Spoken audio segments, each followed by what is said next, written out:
Hello everyone. आज हम जिस टॉपिक की बात कर रहे हैं वो टॉपिक हम पहले भी डिस्कस कर चुके हैं, दैट इज कॉरलेशन। और कॉरलेशन का थ्योरेटिकल पार्ट है वो हमने पिछले वीडियो में डिस्कस किया था।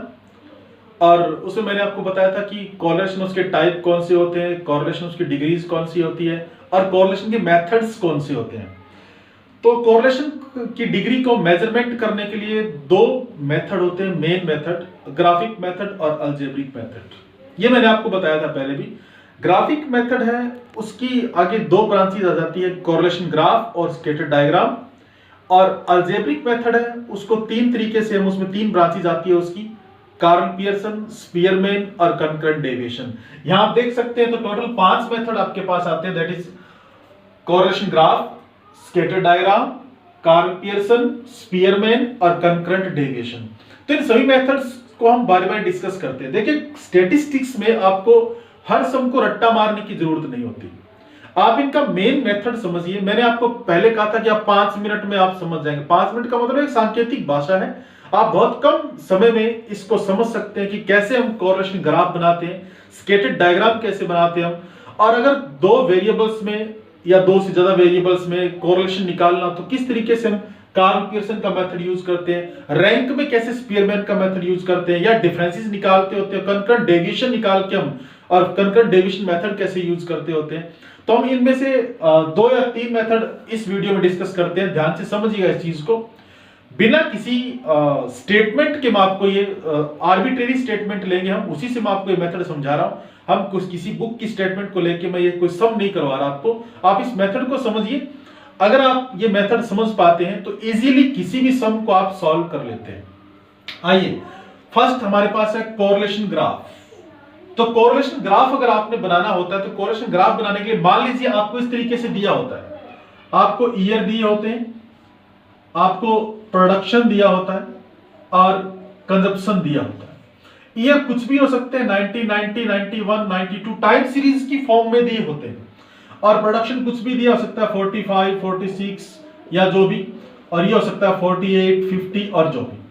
अब आपको ये पूछेगा कि आप ये बताइए कंजप्शन और प्रोडक्शन है उसमें कोरिलेशन कितना है with the help of correlation graph. अगर आपने ग्राफ की हेल्प से कोरिलेशन और प्रोडक्शन है इनमें आपने कोरिलेशन चेक करना है तो आप इस तरीके से ग्राफ बना दीजिए। एक OX एक्सिस पर आप ईयर ले लीजिएगा जो आपको दे रखे हैं, और 90, 91, 92 एंड सो ऑन। और इधर आप प्रोडक्शन कंजप्शन दोनों को लीजिएगा, प्रोडक्शन एंड कंजप्शन जहां से भी शुरू करें आप 40, 45, 50, 55, 60 एंड सो ऑन। ये गैप 40 का है तो आप यहां साइन लगा दीजिएगा। अब आपने करना क्या है, आप पहले ईयर और प्रोडक्शन को लेके एक ग्राफ बना लीजिएगा। ईयर और प्रोडक्शन को लेके, ये मुझे आपको समझाने की जरूरत नहीं है शायद कैसे ग्राफ बनाते हैं आप। 90 के सामने 45 का टिक करना है, 91 के 46 का करना है, और जो भी आपके पास ये ग्राफ बने, ईयर यहां से ले लीजिएगा, सॉरी 90, 91, 92, 93। तो जो भी आपके पास ये ग्राफ बने इसको आपने नाम दे देना है ये प्रोडक्शन का है। उसके बाद आप ईयर, प्रोडक्शन को छोड़ दीजिए, ईयर और कंजप्शन इनका ग्राफ बनाइए। अब ईयर और कंजप्शन का जब ये ग्राफ बनाते हैं तो आपके पास ये ग्राफ यूं बन जाता है। मान लीजिए ये आपके पास ग्राफ बना कंजप्शन का।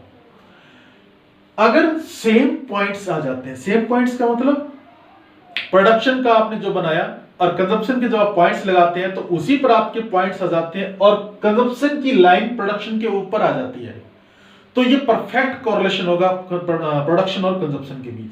लेकिन आप यहां देखिए, अगर इस तरीके से आपका आ जाता है प्रोडक्शन और कंजप्शन दोनों में, प्रोडक्शन के साथ साथ कंजप्शन की लाइन चल रही है, बिल्कुल साथ साथ चल रही है, अगर इसके ऊपर आ जाती तो परफेक्ट हो जाता, लेकिन ये साथ साथ चल रही है, इसका मतलब होगा ये हाई डिग्री कोरिलेशन है, हाई डिग्री। अगर प्रोडक्शन यूज आ रही है नीचे या ऊपर जो भी, और कंजप्शन यूज आ रही है, तो दोनों का कोई मेल ही नहीं है ना। एक लाइन ऊपर जा रही है ग्राफ की, एक लाइन नीचे जा रही है, तो यहां पर नो कोरिलेशन होगा। तो इस तरीके से आप कोरिलेशन ग्राफ मेथड है उसका यूज कर सकते हैं और कोरिलेशन निकाल सकते हैं। किसी भी सम को आप इस तरीके से निकाल सकते हैं, कोरिलेशन ग्राफ बनाते हैं। अगर वो ग्राफ से पूछता है, अगर उस टाइम सीरीज की फॉर्म में दिया होता है तो स्केटर डायग्राम पर आइए, ये पोर्शन आप थ्योरेटिकल पार्ट है उसमें भी यूज कर सकते हैं। स्केटर डायग्राम पर आइएगा। स्केटर डायग्राम विक्षेप विधि बोलते हैं इसको। कुछ डायग्राम्स बनाने होते हैं, पहले आप इसको थ्योरेटिकल पार्ट में समझिए कैसे करते होते हैं। आपने बॉक्स डायग्राम टाइप बनाना है कुछ ऐसे, एक्स की वैल्यू लेनी है, वाई की वैल्यू, एक्स और वाई की वैल्यू को मिलाना है, पॉइंट्स को मिलाना है, और पॉइंट्स को मिलाने से आपके पास ये स्ट्रेट लाइन बन जाती है ऊपर की ओर, ये वाली पॉजिटिव स्लोप की। तो आप लिख देंगे perfect positive correlation plus 1, perfect positive correlation. अगर स्केटर डायग्राम बनाएं, एक्स और वाई की वैल्यू और दोनों को मिलाने से आपकी नेगेटिव स्लोप की लाइन बनती है, ये लाइन बन जाती है, नीचे की ओर आती है, स्ट्रेट लाइन बन जाती है, तो परफेक्ट नेगेटिव रहेगा ये नेगेटिव कोरिलेशन है, परफेक्ट नेगेटिव कोरिलेशन। अगर आप बनाते हैं पॉजिटिव, ये वाली लाइन नहीं बनती है, स्ट्रेट लाइन नहीं बनती, लेकिन आप जो पॉइंट लगाते हैं वो इसके आसपास ही कहीं आते हैं, इस लाइन के आसपास ही, या फिर ये आपके पास आता है, इस लाइन के आसपास ही कोई पॉइंट्स आते हैं ये, तो ये क्या रहेगा, हाई डिग्री पॉजिटिव कोरिलेशन, और ये रहेगा हाई डिग्री नेगेटिव कोरिलेशन। एक और इसमें आता है, आप एक्स और वाई के पॉइंट्स मिलाइए और उन पॉइंट से कोई लाइन बन नहीं रही है, कोई पॉइंट कहीं जाता है, कोई पॉइंट कहीं जाता है। अगर इस तरीके से पॉइंट बनते हैं तो यहां पर रहेगा नो कोरिलेशन। मॉडरेट कोरिलेशन और लो कोरिलेशन को हम यहां शो नहीं कर सकते हैं, लेकिन आप एग्जैक्ट नहीं बता पाएंगे इसमें डिग्री उसकी कि मॉडरेट है या फिर ये लो कोरिलेशन है, तो इस तरीके से आप इसमें यूज कर सकते हैं। प्रैक्टिकल में वैसे तो पूछा नहीं जाता, फिर भी आपको अगर निकालना हो तो इस तरीके से दिए होते हैं, एक्स और वाई वेरिएबल्स दिए होते हैं, उनकी वैल्यूज दी होती है, कुछ भी वैल्यूज आपके पास गिवन है, और आपको कहे कि बताइए स्केटर डायग्राम से कि कोरिलेशन की डिग्री कितनी है। तो आपने कुछ नहीं करना, ऐसे डायग्राम बनाना है, ऐसे आपने एक्स की वैल्यू यहां, वाई की वैल्यू यहां ले लेनी है, एक्स के पॉइंट्स आप यहां ले लीजिएगा जो भी, और वाई के पॉइंट्स यहां ले लीजिएगा।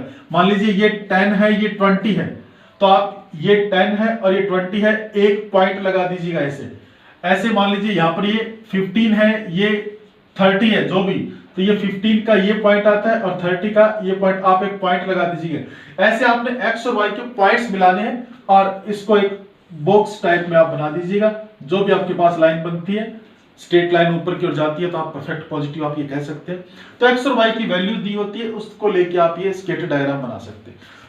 तो ये कोरिलेशन को फाइंड आउट करने के लिए पहला method, graphic method, correlation graph बना सकते हैं आप, या स्केटर डायग्राम बना सकते हैं, यहां कंप्लीट होता है। अब मैं आपको ऐसा मेथड बता रहा हूं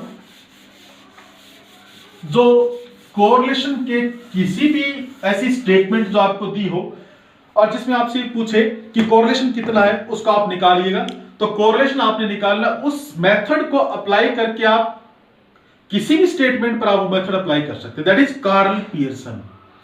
वैसे तो कार्ल पियर्सन का नाम से आ जाता है कि अगर आपको ये कहें कि चलिए ये स्टेटमेंट है और आप इस पर कार्ल पियर्सन मेथड अप्लाई करके कोरिलेशन निकालिएगा। अगर नाम नहीं आता है और कोई दो वेरिएबल्स दिए होते हैं, मैं सिंपल की बात कर रहा हूं, पहले कोई दो वेरिएबल्स दिए होते हैं और आपको ये कह दें कि आप इस पर कोरिलेशन निकालिए बिना किसी नाम के, तो आप बेझिझक कार्ल पियर्सन का मेथड यूज कर दीजिएगा। बहुत आसान सा मेथड आपको समझा रहा हूं, बहुत आसान तरीके से समझा रहा हूं, बिना किसी स्टेटमेंट के आप इस मेथड को कैच करिएगा और आप कार्ल पियर्सन का सम किसी भी स्टेटमेंट पर आप ये मेथड अप्लाई कर दीजिएगा, आपका वो सम निकल आएगा। कैसे, देखिए, बड़ा ध्यान से देखिएगा इसको।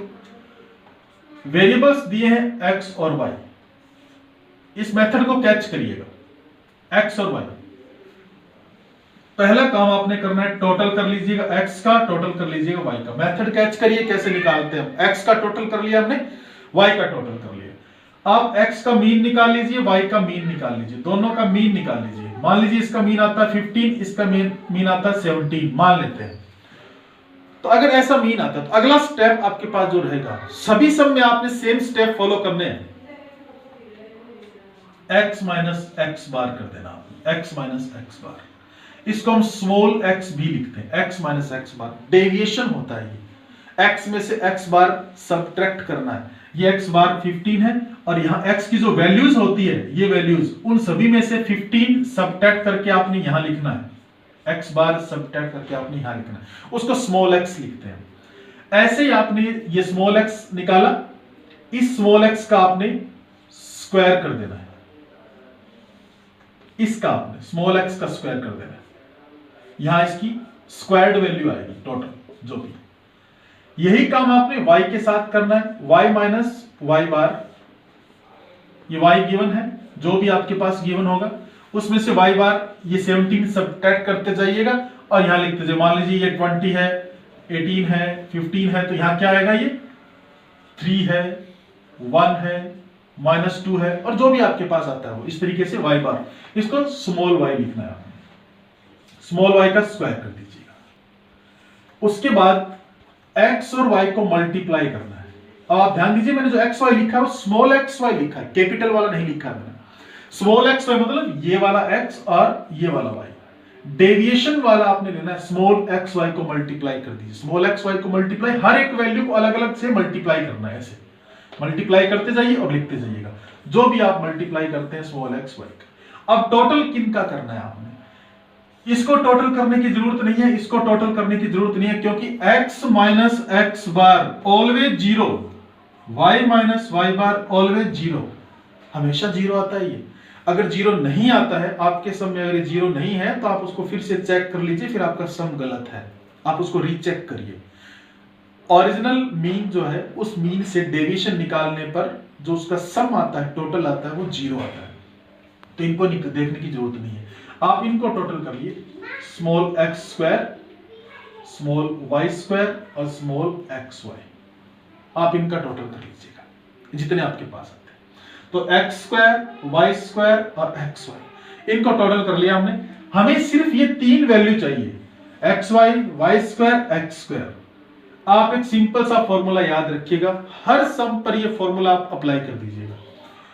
Are is equal to small x y small x square into small y square का रूट कर दीजिएगा।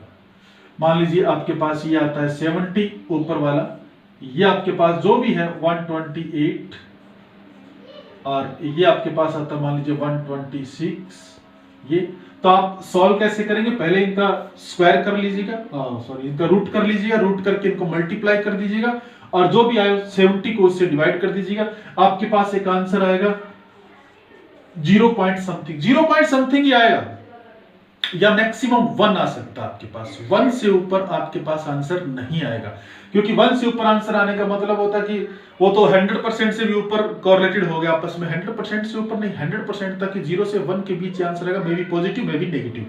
तो 0.91 ऐसे आपका आंसर है, तो आप 0.91 आंसर लिख के नहीं छोड़ेंगे, आपको ये बताना है एक्स और वाई में कोरिलेशन कितना है। तो आप एक लाइन लिख दीजिएगा, there is high degree positive correlation between x and y, high degree positive correlation between x and y, क्योंकि 0.75 से 1 के बीच तो हाई डिग्री आता है और 0.91 है वो हाई डिग्री में आता है। तो ये मेथड, अगर आप ये मेथड कैच कर लेते हैं, इस मेथड को दोबारा से देख लीजिएगा आप किस तरीके से किया गया। अगर आप ये मेथड सही से कर लेते हैं, ऐसा कोई सम नहीं होगा जो जिनमें वेरिएबल्स दिए हो, एक्स वाई की सीरीज दी हो और ये मेथड अप्लाई करने से ना निकले वो सम। हर सम निकलेगा कार्ल पियर्सन का मेथड का इस मेथड से। लेकिन एक प्रॉब्लम आ जाती है। अब एक प्रॉब्लम क्या आती है वो सुनिए आप। यहां 15 मीन नहीं आया, 15.7 आता है और यहां 17.4 आता है, ये मीन आते हैं। अब इस बात को आप ध्यान से समझिएगा कि अगर मीन हमारे पास ये नहीं आए तो हम क्या करें। यहां आके आपका सम थोड़ा चेंज हो सकता है कि अगर मीन आपका फ्रैक्शन में आ जाए,